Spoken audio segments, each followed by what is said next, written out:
really good. I Thank really you. congratulate you on it. It's tremendous. I really think you've done a major work. I think it's going to become a real major work, you know. Well, and so I'm really happy to get you right here at the beginning of the book's only been out hot off the press. I'm really anxious to talk about it. And congratulations on the book. It's really good. Thank you. Welcome, welcome very much to Conversations. It's a pleasure to welcome to the program a very dear friend of Conversations, that being Dr. Seth Farber. Dr. Farber is a psychologist and has written a number of books on psychology. He's a member of the anti-psychiatric psychologist movement, as it were, in a sense. Had a foreword by Thomas Szasz to one of his books, and he's written on a wide variety of subjects. He's very politically active and aware. And he's written now a book now, we're talking on June 22nd of the year 2005. And I want to show what it looks like, the book. It's called Radicals, Rabbis, and Peacemakers, Conversations with Jewish Critics of Israel. A very hot subject, and while I've got it up there, you can look what the book looks like. I want to read from the back of the book a very praise by Daniel Berrigan. It says, "Your book is a ray of piercing truth amid the darkness that lays claim to our world, from Tel Aviv to Washington. For me, indebted as I am to the prophets from Isaiah to Jesus, you have illuminated the human vocation, ... to labor on behalf of justice and peace, to stand with the victimized, to oppose war and its vile tactics, ... The book is simply indispensable given the ongoing tragedy of the Palestinian people."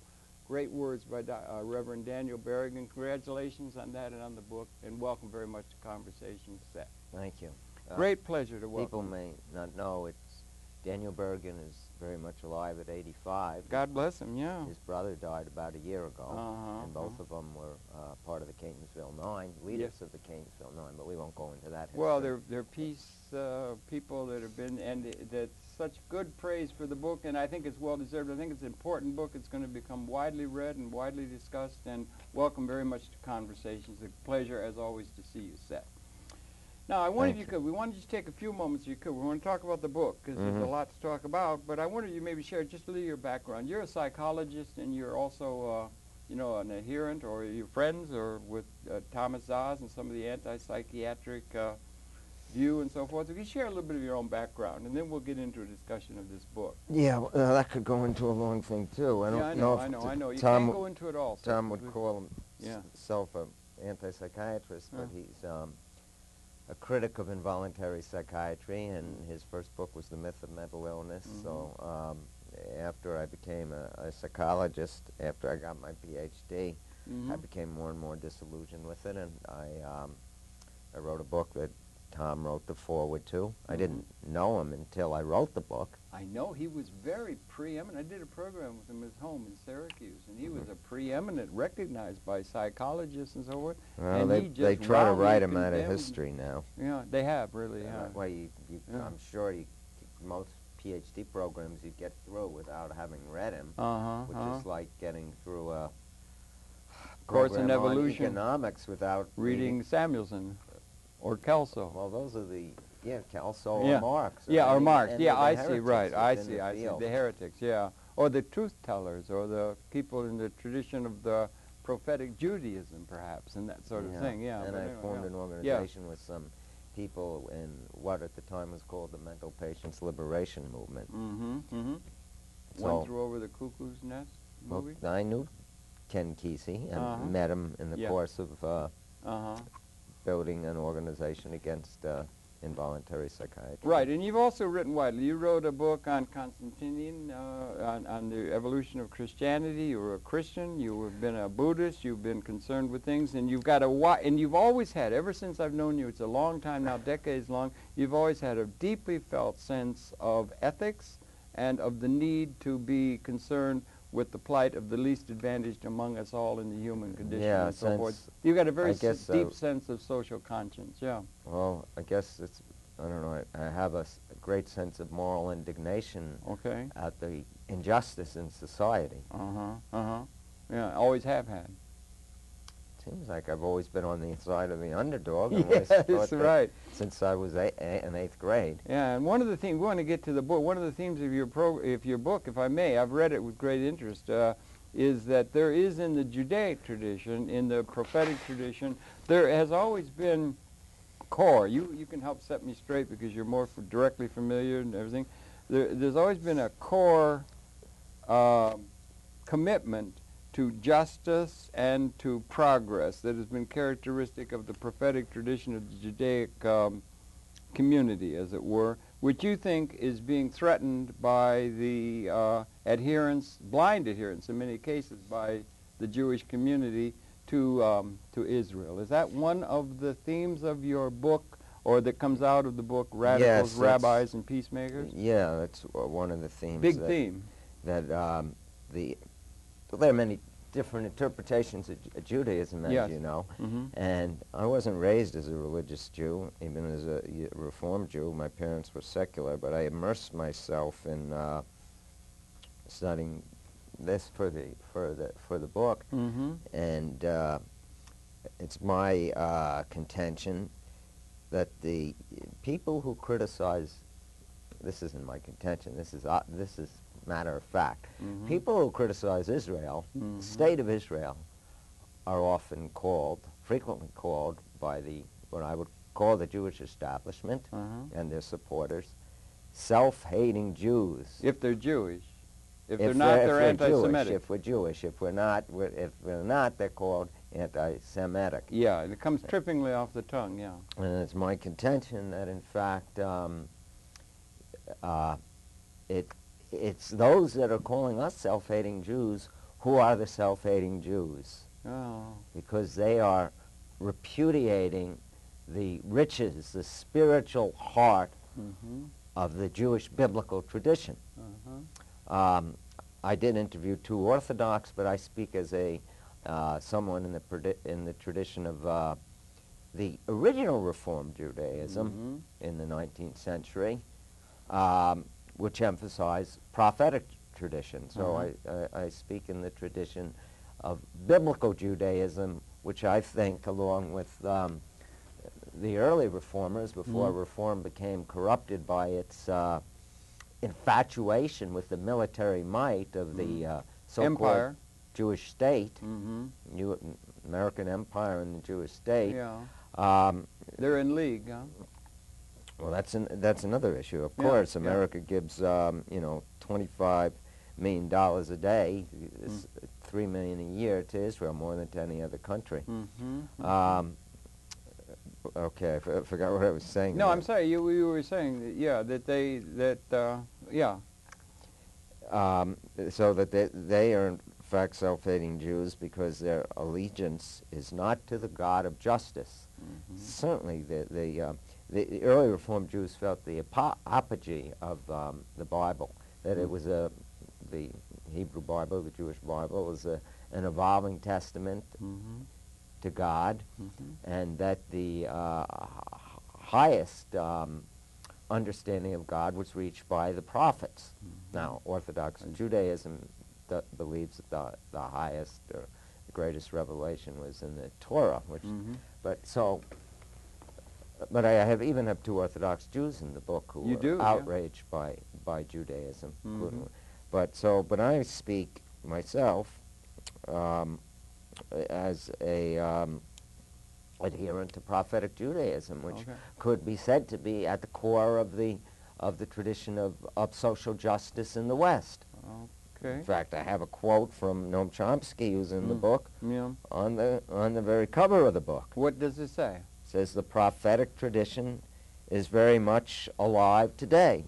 We just call it dissidence. So, certainly the betrayal of that prophetic tradition and the concern for justice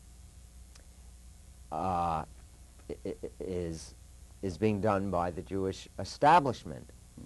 I mean, if you read Amos, you read Isaiah, you read any of Jeremiah, Old Testament prophet. In fact, if I quote from Jeremiah, he said, unless you practice justice, you cannot even know God. Okay, yeah. And you find that in the Psalms, and you find that repeated over again, again and again in the prophets. And he said, did not your father, he's speaking to one of the kings who was corrupt, and he speaks of his father. This is from Jeremiah. His father, who had respect for it, did not your father eat and drink and do justice and righteousness?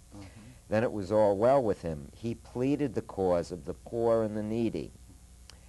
Is not this to know me? Thus says the Lord. He pleaded the cause of the poor and the needy. Is not this to know me? That's right, and that's part of what to plead the cause of the Palestinians today. They are the poor and the needy and the oppressed. That's another term, and obviously, starting from Exodus, I brought you as slaves out of Egypt. It's the Palestinians who are as Primo Levi, the Holocaust survivor, said, in Israel, the Palestinians are the Jews to the Jews. You follow that? Yeah, I do follow. I follow what it was. They had scapegoats in Nazi Germany, and they've got scapegoats in the modern experience. And so... perhaps that's the way people see it. And yeah, go on. No, not only scapegoats are in the position of oppressed by the Jews in Israel, just as Jews were for centuries. And Mark Ellis... Mark Ellis is really something else. A great Jew in the prophetic tradition, says, what was I going to say that he said? Well, he said... come back to it. Yeah, he said so much, and among other things, if I could, because I remember one of the things he said is that he's thinking of the 50s. He was talking about the 50s and 60s in the United States. We just had the trial or the conviction of the fellow down in Mississippi for the killing of Cheney and so forth. The civil rights people that had gone to the South as leading vanguard for the civil rights movement in the 50s and 60s. And the leading edge of that, and I saw in your book somewhere that the percentage of the people of the Jewish faith that were leading that fight for social justice in this country in the 60s and so forth were overwhelmingly Jewish, and so much of the concern for the progressive agenda has been Jewish, has been progressive, has been liberal, has been thinking about that. And he said at the same time that was going on in the United States and that was there, in Israel it was being violated by the very existence of the state and the overriding of all the interests of the Palestinian people. Seemed to me that was an interesting thing that I caught from Mark Ellis. Let me answer that now, respond to that before I forget. Yeah, okay, good, yeah, okay. Yeah, you got it all down. The book is great, yeah. Got a good point of it. Actually, in case I do forget, you can buy the book from my publisher at Common Courage at 1-800-497-3207. Yeah, it's published by Common Courage Press. Interesting book. They got an interesting list. Now let me respond to that. Yes, Jews were at the forefront of the problem. We don't have to go back to Isaiah. No. We don't have to go back to Jeremiah. Now, when they spoke, over one half of the Jews who went down to the South to integrate the South, and they endured beatings in the South. Worked next to Stokely Carmichael. To stand up for the right of the poor and the oppressed. That's in keeping with prophetic Judaism. That is a direct continuation of prophetic Judaism. And that's really been significant in terms of the ethics of the Judaic community. And Mark Ellis said it was being violated by the establishment of the state of Israel. It's been undermined today. You don't have Jews leading a movement. First of all, you have the Jewish establishment, which completely sold out. I'm talking about groups like ADL, the Anti-Discriminational League of the Br'nai B'rith. I'm talking about groups like AIPAC, the American, what is it called? The American, Israel-American Political Action Committee, I guess, right? Yeah, right. Very powerful lobby, has been traditionally, maybe a little bit more. They're now being joined by the fundamentalist Christians, which is another twist. That's but, another thing. Yeah. But, so the Jews that didn't went to the South and got beaten, didn't invoke Isaiah. Mm-hmm. Martin Luther King Jr. invoked Isaiah. Okay, right. In fact, was it Jeremiah when he said,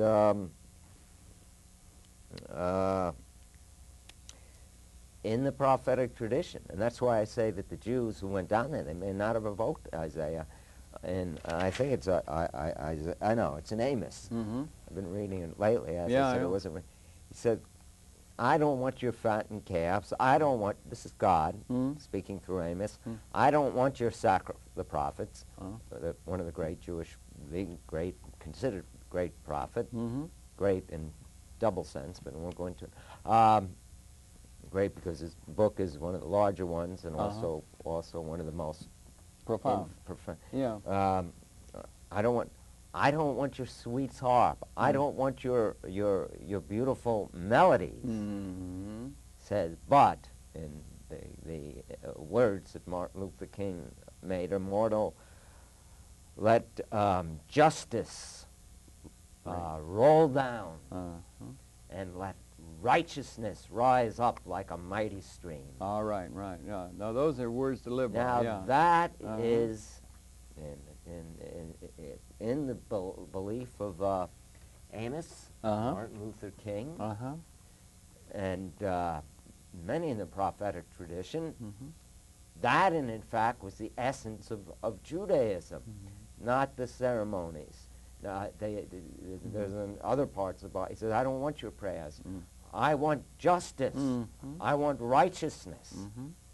And the the young Jews who went to the South to fight for justice and righteousness for blacks in this country are silent today. The young Jews. Right.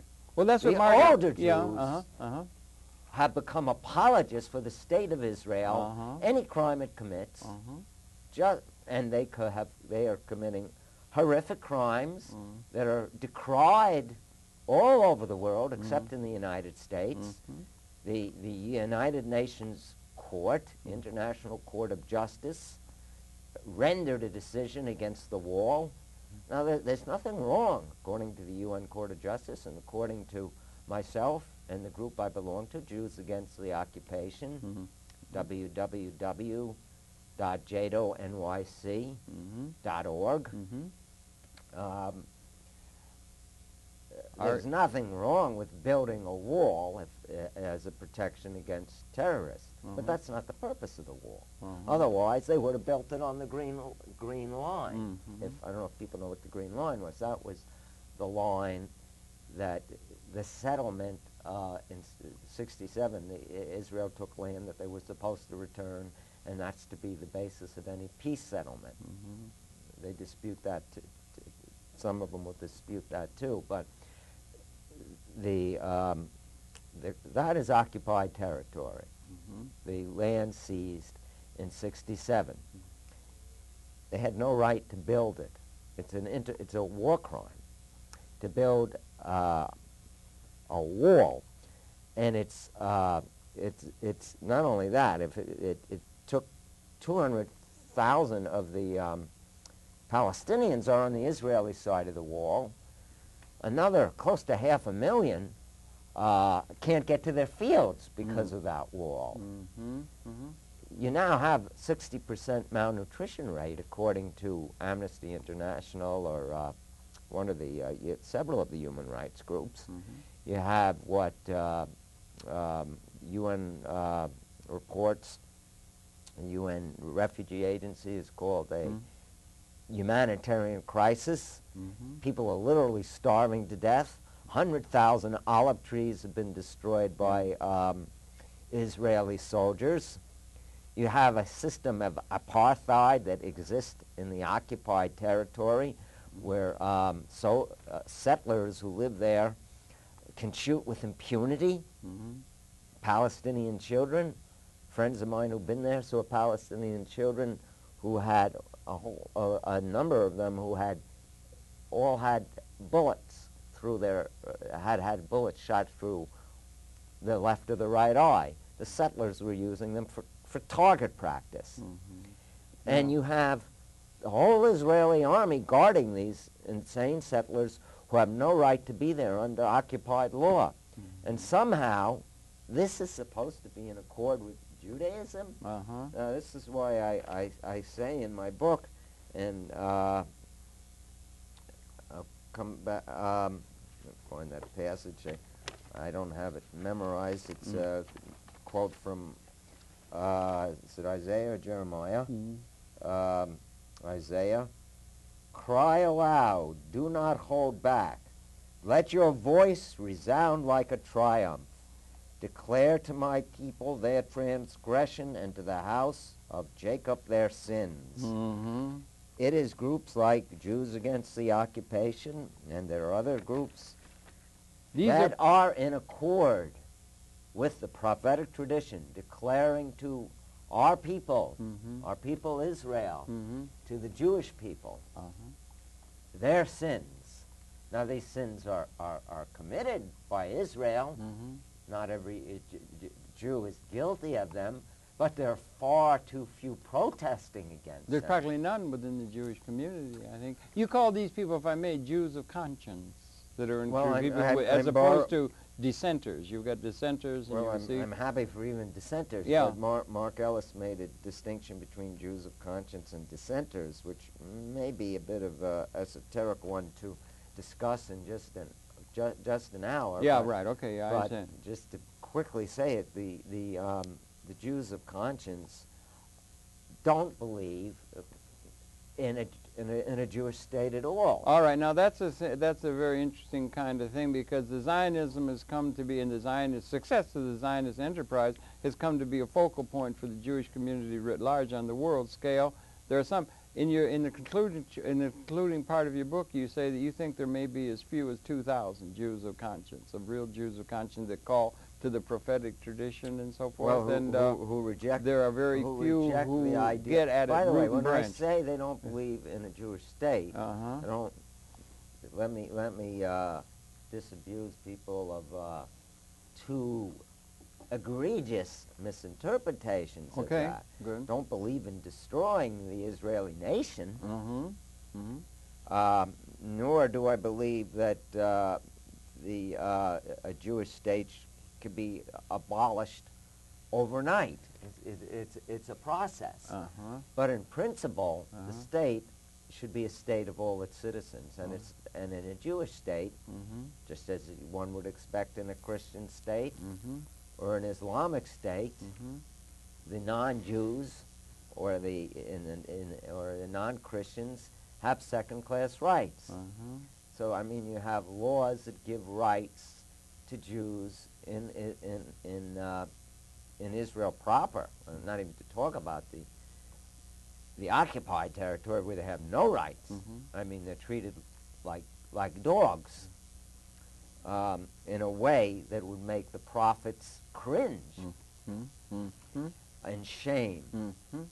And so there are different viewpoints in the book expressed. I interviewed 10 of the leading critics of the policies of Israel, and all of these critics are also critics, except for Phyllis Bennis, who doesn't want to be labeled a critic of political Zionism. But they're all critics of political Zionism. So you take someone like Noam Chomsky. He agrees with what's called the international consensus. The only realistic solution he sees now is a two-state settlement. As a temporary. So that, might be temporary. It might take 50 years. But for the time being, you would continue to have a Jewish state, and you'd have a Palestinian state. Others think that's not realistic any longer anyway, and believe that they don't know what will happen, how long it will take, but that since it's not realistic, because the Israelis don't seem to be willing to make a genuine settlement with the Palestinians based on international law. Mm-hmm. Okay, that's another. So I'm calling for Jews today, young American Jews, to put an end to the idolatry of the state of Israel. To those are fighting words in many quarters. I mean, as Mark Ellis pointed out, many of the Jews, most of the Jews who are protesting the policies of the Israeli state do not believe in God. I believe in God. Right. But many of them do not. But in effect, they are protesting the idolatry of the state. You know, Abraham Foxman, who's the head of the ADL, and all of the, in fact, one of the apostles, I don't know if you, of the new Jewish religion, the worship of Israel, is Norman Podhoretz, who called that day, I think he was one of the first to speak of, we have a new religion of Israel. And he didn't say that critically. He's now, these people worship power. All right, now the prophets didn't worship power. The prophetic tradition didn't, but they worship the poor. And justice, and to cleave unto justice, be with the less advantaged among us all, and build a world of universal justice in which in some end time there may be some sort of a completion and that sort of thing. But you have Mark Ellis and others. There would have to be a completion if we were doing our job. Right. If we were Martin Buber said many times. You know, God does not take it upon himself to complete the work of creation. You find that in the Kabbalah too. But Martin Buber speaks of it in a political sense as well. He leaves it to men, to human beings, to complete and to work with him, to bring to a completion the work of creation. And the work of creation is to recognize all men and women and as brothers and sisters. In the one of the prophets, it said, are not the Ethiopians my children? So in the prophets is the realization, contrary to a misunderstanding, Jews were not chosen for special privileges. They were chosen for service to their fellow man. And to bring about a world of universal justice, which is something that is prophetic. To bring about that. And that is going to occur when they have, and we do not live in such a world. But Mark Ellis... create the conditions for the liberation age. Yes, and that would be the liberation of all. Both Reformed Jews and... reform, when I speak of reform, I'm speaking not of reform today, because they've completely. I have the one of the American Beautiful Reform platform in 1885, and up until the 40s, they were all against Zionism, and one of the great Reform Jewish philosophers, Herman Cohen, said, it may be the end of, if Zionism were to triumph, it may be the end of Judaism. In fact, here is a quote from one of the great original Zionists, who was not for a Jewish state, but for a Jewish homeland, but I think I was interrupting you. What was that? What was it? No, the only thing I was going to bring up is you've got this concept, and I know you've written on it in previous books that you've written on Christianity and so forth, the Constantine. Constantine, and the fact that the Christian, the Roman Empire was a time of empire, state power, worship at the altar of power, the things of that sort, as opposed to, let's say, the mission of helping the most disadvantaged and that sort of thing. A Constantinian kind of bargain that was struck by the people who opted for the power of the empire in the Christian example, and Mr. Ellis, Mark Ellis, says there's been a Constantinian kind of pact made for the Judaic tradition, except it's Israel now, and that they've lost the concern for the less advantaged and the ideas of prophetic justice and so forth for power. They've traded it for power, and that's a great mistake. American Jewry as a whole. And when I say Jewry as a whole, I don't mean every single Jew. There are Jews and Jews against the occupation. I should have said something about that, but I mean, I mentioned them, but I should say that they've gone to Israel. Many of them were raised as Zionists. They risked their life by living with the Palestinians in occupied territory, just as Jews in a previous era, as we mentioned, went down to the south. There should be more Jews. In fact, these Jews are the exception, but they exist. Mark Ellis made the carrying on the prophetic Mark tradition. Ellis made the point in the same time frame, 50s and 60s, they were fighting for justice in the United States and being the oppressor in the case of Israel.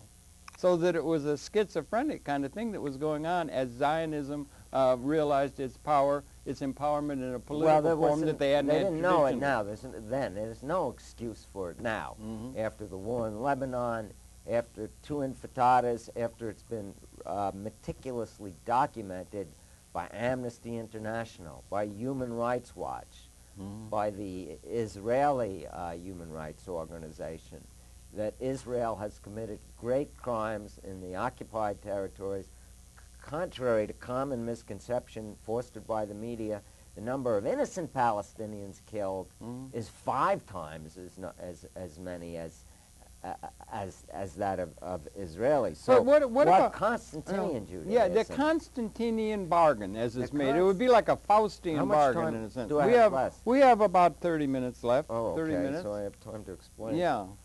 In the first few centuries, Christians were preaching the gospel, which was also a social gospel, as prophetic Judaism, since Jesus was very much Jesus is one of the great prophets, yeah. In the prophetic tradition, yeah. I notice his gospel charges are also violated by and large by our political leadership of this planet and so forth. Yeah. Turn the other cheek, don't make war, and they make war in the name of manly Christ. Values and so forth, they and make strength. War in the name of Jesus. Yeah, I know, they do. God mit uns, they had on the book. They practice idolatry in the name of Judaism and declare, the Constantinian Jewish establishment, declare that every Jew that criticizes Israel is a self-hating Jew. Yeah, well, that's a way to keep... It's them that are self-hating Jew. Now, that's a heavy charge because in the face of... They are taking the spiritual and moral heritage of Judaism and throwing it out the window. And they are, abasing themselves. A Faustian bargain. Genuflecting, and they are worshiping. What's the word when they... casting themselves down and worshiping power themselves on the altar.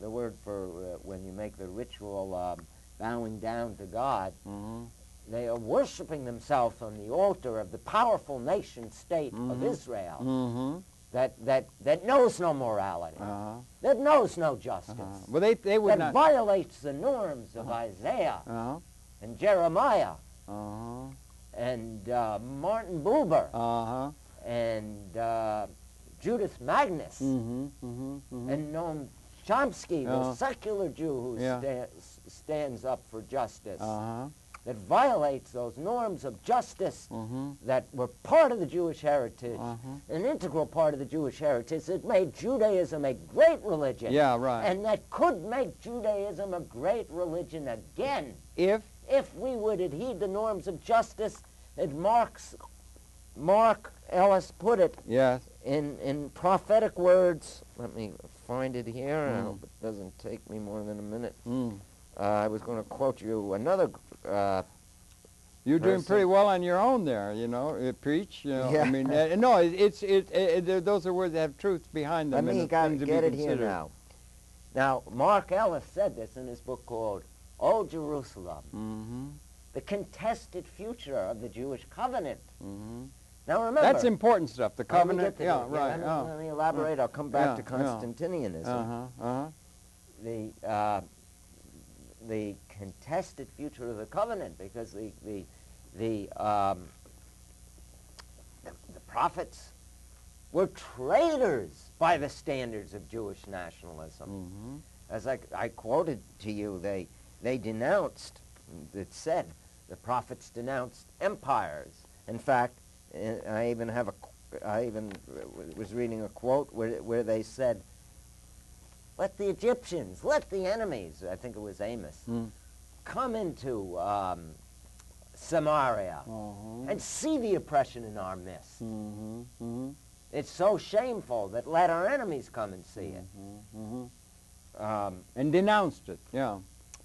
Just that, and did not join let it be said on the mountaintops that the charge given to us by our holy God, by the Father of all human beings, we are violating.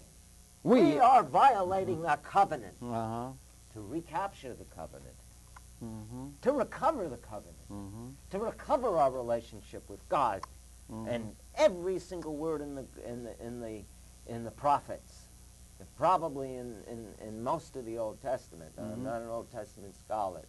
Says, as I quoted earlier, that the God is a God of justice. Do justice to the widow. Give alms to the widow.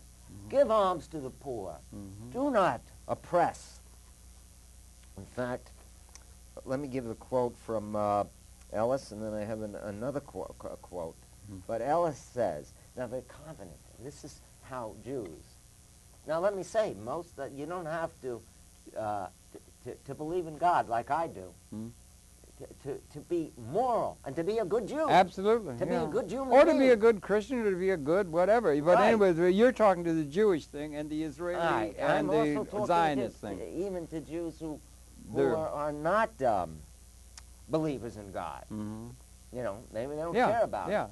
But ethics. I'm speaking in the term that, and I'm very, I think the. Okay, before I'm going to get Constantinianism, and then I want to get into the positive developments in the Christian community, not the Christian Zionists, but liberal Protestants, liberal Methodists, who for the first time are, do I have that quote here? No. Might have forgotten that document. Had a good, standing up and saying, look, let's talk about divestment. Because we can't... divestment what? Divestment of money from the occupation, from money that are... organizations that are profiting from the occupation. The occupation of... later. The occupation let me do the talking because I'll never get through. The occupation of Palestine. Okay, so then that would be like there were some people wanted to do that with apartheid in South Africa. Here we come back to the covenant.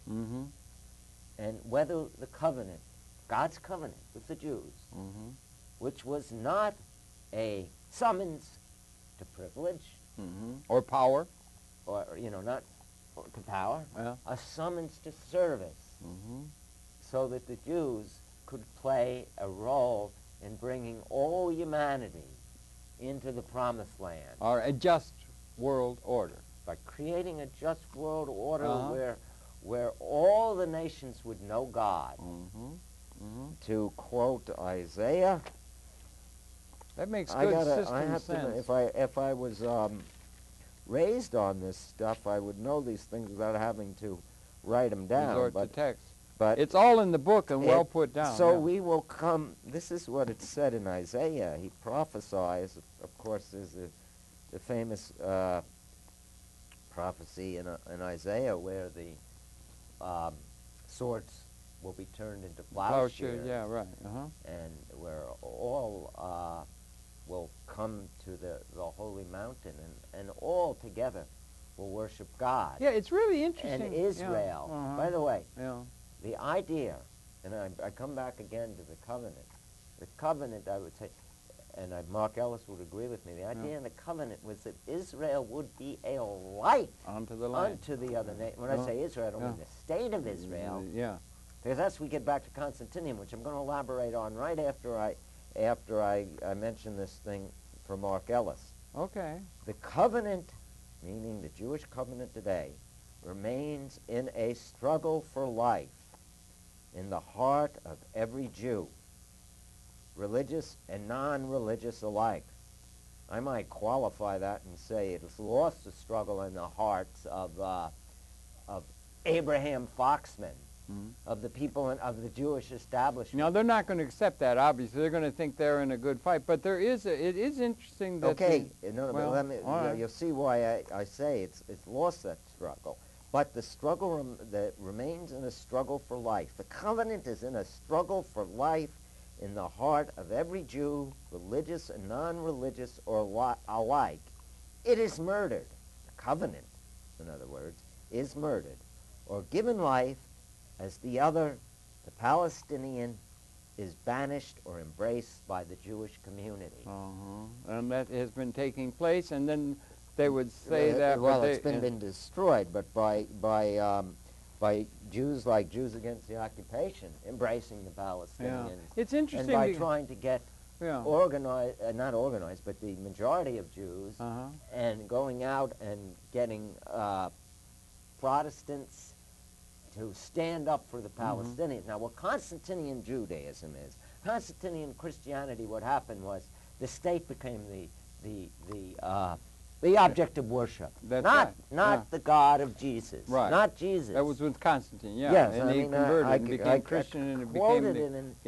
Quoted in here. And the Jews have been in exile, as it were. And this happened in the 4th century. Constantine was the Roman Empire. Right. He saw in the middle of a battle against his enemies, he saw a sign that resembled a cross, and it said, "In this sign, conquer." And then he decided he'd become a Christian. Although he never didn't formally become a Christian until his deathbed. He made an alliance with the Christians. The Christians all entered into the Constantinian court, and what did they do? They tried to spread the empire. Right. They tried to make the state big and powerful and wonderful and worship power and worship the power elite and worship the people that are oppressing. This is the same thing that Abraham Foxman, Norman Potteritz, Bill Kristol, all those people, I mentioned the more famous ones that you can see on TV that are in the Bush administration, that'll do anything to make Israel the greatest, meaning the most military powerful, not the most just nation on earth. Israel could not become a great nation on earth. I think that dream is dead. The dream that Judith Magnus had, that Israel itself would be, the state of Israel, a binational state, would become a light into another nation. But Jews in the diaspora in America, I asked these Jews that are listening to there might be a few in New York, to recapture the covenant, to go out and to renounce Constantinian Judaism. And the only way to renounce it is not just saying, well, I'm not a Constantinian. Most Jews are not like the Jewish establishment. They're not gung-ho about the state of Israel. You don't think so? They have been. Well, there were periods when there are, and it's a very touchy subject to bring up in Jewish circles because they associate with the state of Israel. They get very defensive. Right, that's right. And they don't want to be associated with an instrument of oppression because in a very real sense in the Jewish tradition, they've always been involved in terms of progressive politics and seeing things in a progressive way, and it does not ring true now that if they associate themselves, I think it's a conflict in the minds of many Jewish people, I would think. That is true. I'm just trying to say that there is still a big distinction between the Jewish establishment and organized Jewry and the mass, and the, like most Jews. For example, in one study done, it was, you can find it on American Council of Judaism's website, ACJNA, which is a anti-Zionist Jewish organization. Anti-Zionist meaning what? Meaning they don't, well, I'll quote Alan Brownfeld. Okay. He's one of the people that you interviewed Chomsky and Mr. Norton Misvinsky and Phyllis Bennis, and you had Ellis and all these people that are there. You've got, it's a very well put together book, and comment in the end is very well put together. It's highly recommended. Thank you. But no, it's really well written and it's very thoughtful. So, okay, if you want to buy the book, 1-800-497-3207. But what was I saying before I get to Zionism? On the website, 50% of Jews asked said they often feel ashamed of what Israel does. Is that by a non-partial survey? By a Jewish group. But did they have an agenda, the Jewish group, trying to set the questioning and so forth? You know, is they that really representative of the Jewish community writ large? If the group had an agenda, it would have been the opposite. The statistics they came up with did not, I'm not that familiar with this queasy the statistics they came up with did not support their agenda. So you think there's some queasiness on the part of a great many Jewish people, say... 50% they were ashamed of often ashamed of what the state of Israel does. Okay. I'm saying take it next And you think that's indicative of the way the Jewish people have a mixed feeling about Israel rather than a wholehearted acceptance of it and a lack... There's a great reluctance ever to have anything... I'm making a distinction there's between organized Jewry, the rabbis. You're going to not find very many rabbis that are going to admit to mixed feeling. Oh, the state of Israel is great. And then you have and books. their political and economic interests. Like demagogues like Phyllis Chesler saying that anybody who attacks the state of Israel is an anti-Semite. Well, that comes out trotted all the time. And they have a lot of people feel it's retribution for the Holocaust.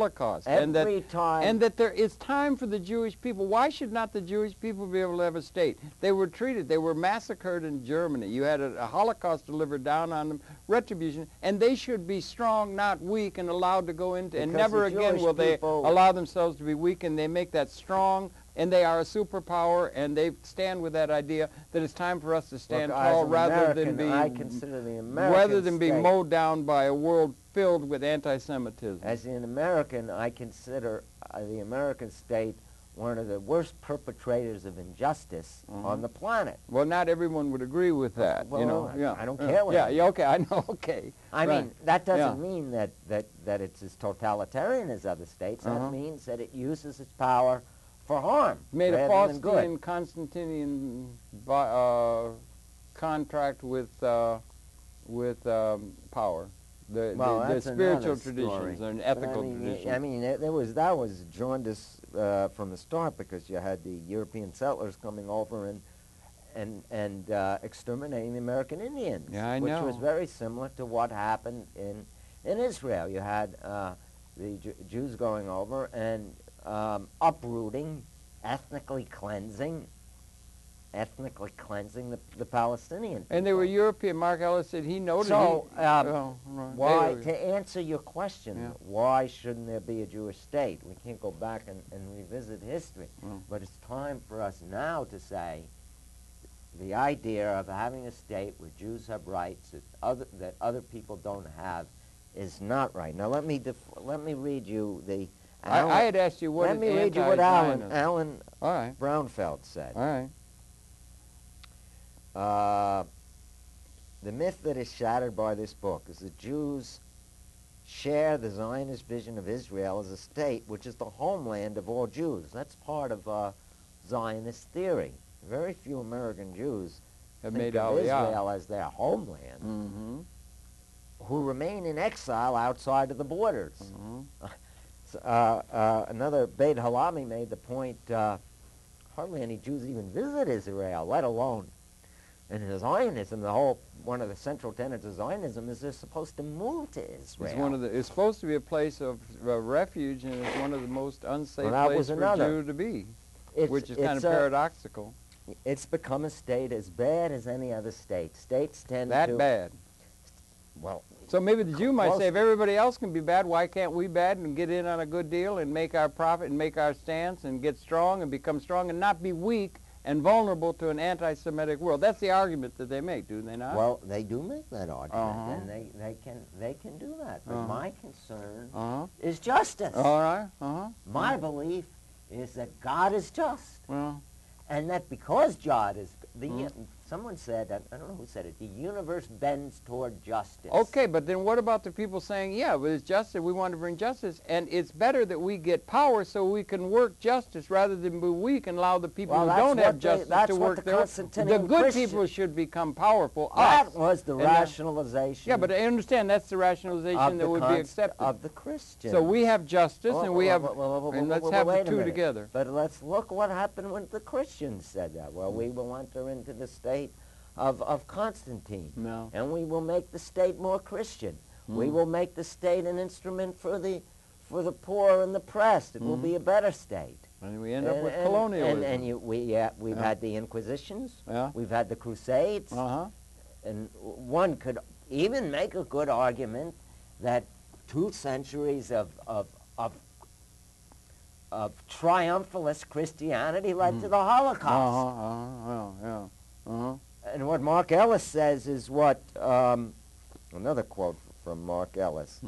He said, if I could find that quote.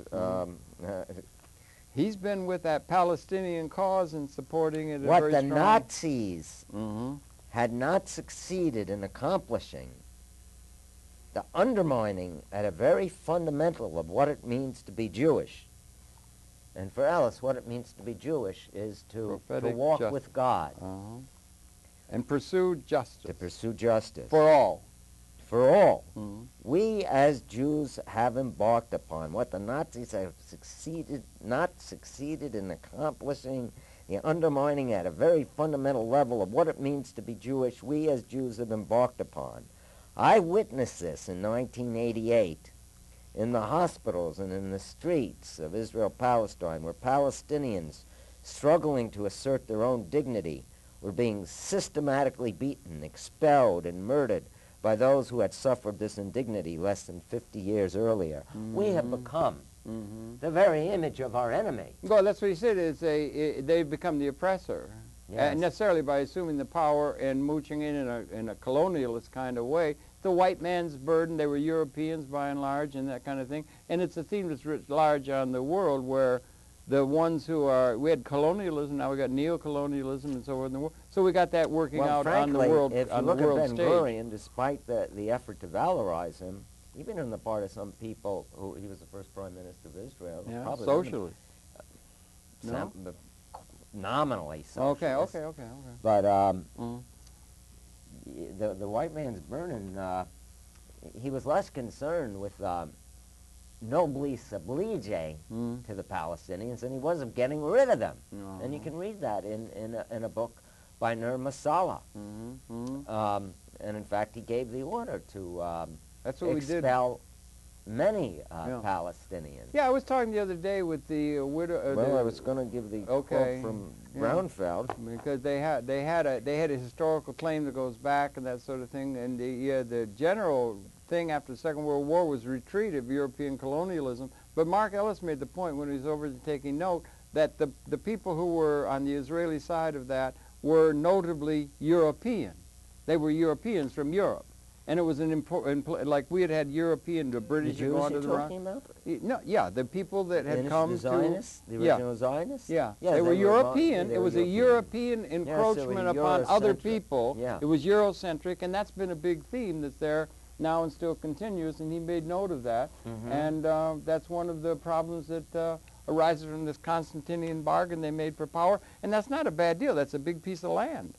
A lot of money, a lot of construction, a lot of power, a lot of power, and they become a superpower. But to identify with that. To call those of us who do not believe in worshiping Israel as God and Master, self-hating Jews, what hypocrisy! Well, you would call what hypocrisy! But it goes on all the time. There's no room for God in Abe Foxman's heart. There's no room for the God of justice. Well, I think Abe Foxman. Let me quote Isaiah now. We should have him a chance to say for himself. But go ahead, because a lot of those people are going to be making a different case for the fact that they're working justice. The British did when they did it. They brought, you know. There's no justice in Palestine. Okay. I recommend. There's a lot of injustice in the world, but they say we can advance the cause of justice better by having power than by being weak. That general argument. But they haven't done it. Let's see. They would say they think they have. That was the argument. That's what we're doing in Iraq, are we not? We're going to try and advance the cause let's of. not change the subject. Okay, no, but it may be related. Years of murder and oppression. Occupation. I'm speaking about the world in general. Yeah, okay, In the name of, in the distant future, well, there'll be justice. No. There has to be justice today. To the degree that you can't be such a disjunction between means and ends. All right, but prophetic. You can't drop napalm on children. We did in napalm. We did in Vietnam. 3 to 4 million killed and nobody went in the dock. Okay. You notice? Power reigned. All right, well, let's stay on the topic now. Okay, yeah. We only got a couple minutes left.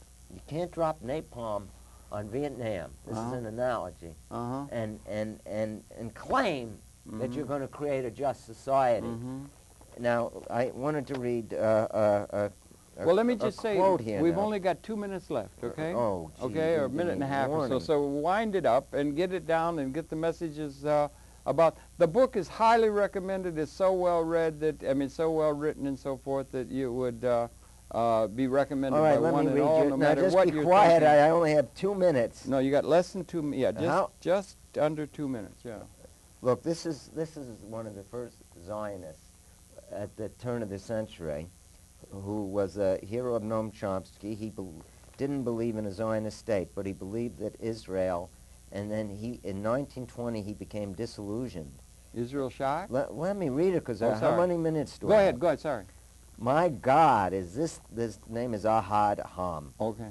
Is this the goal for which our fathers have striven and for whose sake all generations have suffered? Is this the dream of a return to Zion which our people have dreamt for centuries? That we now come to Zion to stain its soil with innocent blood? Many years ago I stated that our people will willingly give their blood to build up their state, but they will never sacrifice their profits for it. Profits, not, you know, P-R-O-P-H-H. F-I-T-S, yeah. I apparently was mistaken. The people do not part with their money, but instead their inclination grows to sacrifice their profits on the altar of their renaissance. The great ethical principles for the sake of which they have suffered and the sake of for which alone it is worthwhile to return and become a people in the land of our fathers. For without these principles, my God, what are we? And what can our future life in this country be? Wow. And this was said in 1920. Okay. And these words ring truer today than ever before. Got to say goodbye, Seth. Thank you very much. This is the way the book looks. It's called, and we're coming right to the end. Let's run the credits and let people get the notice at the end. 1-800-497-3207. Okay, this is the way it looks. And check out the Jews Against the Occupation website, JADONYC.org. Well, this is in the prophetic tradition. We ought to run those credits. Thanks. The book is incredibly highly recommended by me. I've read most all of it, and the interviews were very well done. The conclusion is rightly lauded by Mr. Reverend Berrigan and so forth, and one and all recommend scholars. Yes, and a number of the scholars. Highly recommended book, and it's an interesting take. We ought to talk to, there's all kinds of aspects to it, but thanks, Seth, very much for another really very, very good book. You write very, very well on all kinds of subjects, this being one that's highly recommended. Thank you for viewing. We'll be coming back again, well, tomorrow, and it's always a pleasure to talk to Seth Farber, and we invite you to tune in. We'll be coming back then. Seth, thanks a lot, and congratulations on a really good book. Thanks. Okay, now you're going to just... So, I mean, it's just hard to get it all done, but that Constantinian thing is really good. And then Mark Ellis is